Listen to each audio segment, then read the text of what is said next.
You know, we get hit with this tidal wave of news every single day.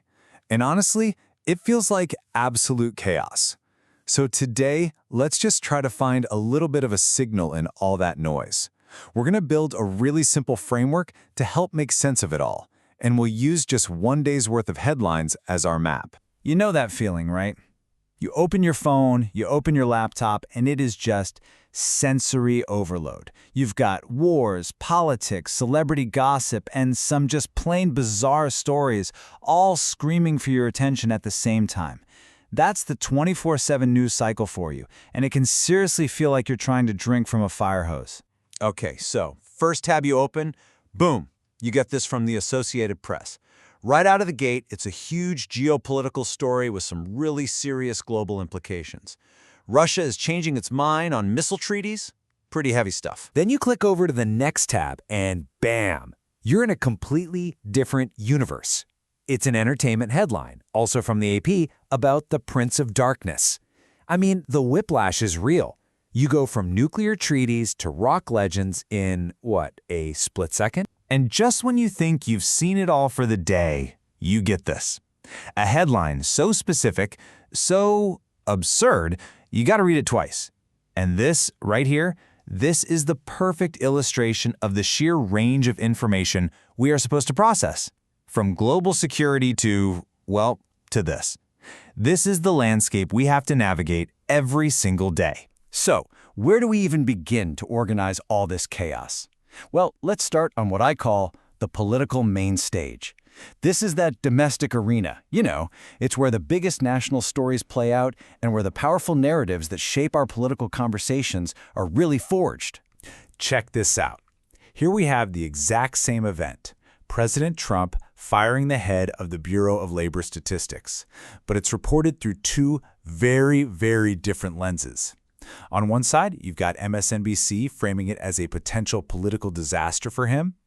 On the other side, Fox Business is focused on the technical, almost procedural reasons for why job numbers get revised. This is the battleground of information. Same facts, totally competing stories. It's a perfect example of why you absolutely have to see multiple sources to get the whole picture. And, when you're trying to figure out why this stuff matters, it really helps to hear from the experts. Nobel laureate Joseph Stiglitz, talking to MSNBC, put it just like this. Firing the person in charge of jobs data, that's like driving a car without an odometer. It just perfectly highlights how crucial it is to have trustworthy, impartial data for the entire economy. Then you've got those stories that are just so massive. They seem to be on every single channel, every website, all at once. The Jeffrey Epstein investigation was a classic example. Headlines were literally everywhere. AP, CNN, Fox News, The New York Post.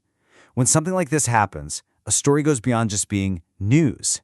It creates this shared national conversation that's basically impossible to ignore. All right, let's shift gears. We're moving from domestic politics to the next neighborhood in our news tour, global and economic signals. This is where we see how huge international events and big policies connect directly to our daily lives, and more specifically, how they affect our wallets. Big political decisions almost always have a big price tag attached. Here, we've got both the AP and CBS News reporting on a decision by the Health and Human Services Secretary to pull $500 million in funding for vaccine development. A number that big, $500 million, that's not just a line item.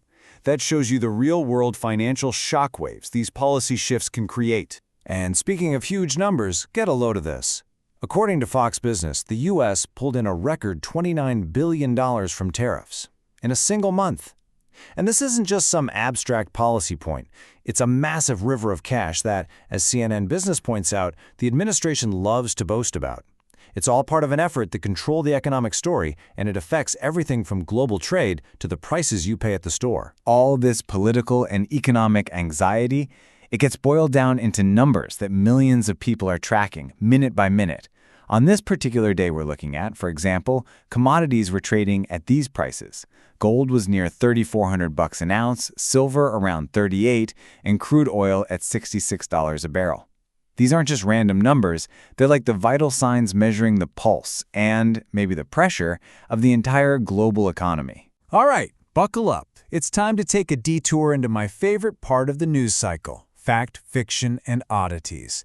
This is the section where reality gets a little blurry, and you find the stories that just make you scratch your head and go, wait, what? In a world just swimming with misinformation, the fact-checker's desk is, well, it's essential. On any given day, you have teams at places like the AP just furiously stamping out viral claims. And we're talking about everything from conspiracy theories about the Titanic being switched to fake photos of the Titan submersible wreckage. This is the front line. This is the vital work of separating what's actually true from what's just trending. And hey, if you thought the fake stuff was wild, wait till you see what turns out to be actually true. Over in the AP's Oddities section, you can read about giant trolls that have an environmental message for us, or a city in North Dakota being completely overrun by ground squirrels, or a guy getting sucked into an MRI machine by his necklace. It's a weird, weird world out there. And yep, it all makes the news. Which brings us full circle, doesn't it? Right back to our boneless wings.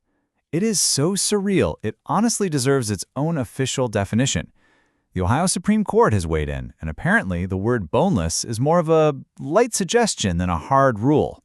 It's just a perfect, bite-sized nugget of absurdity from our daily news diet. So, wow.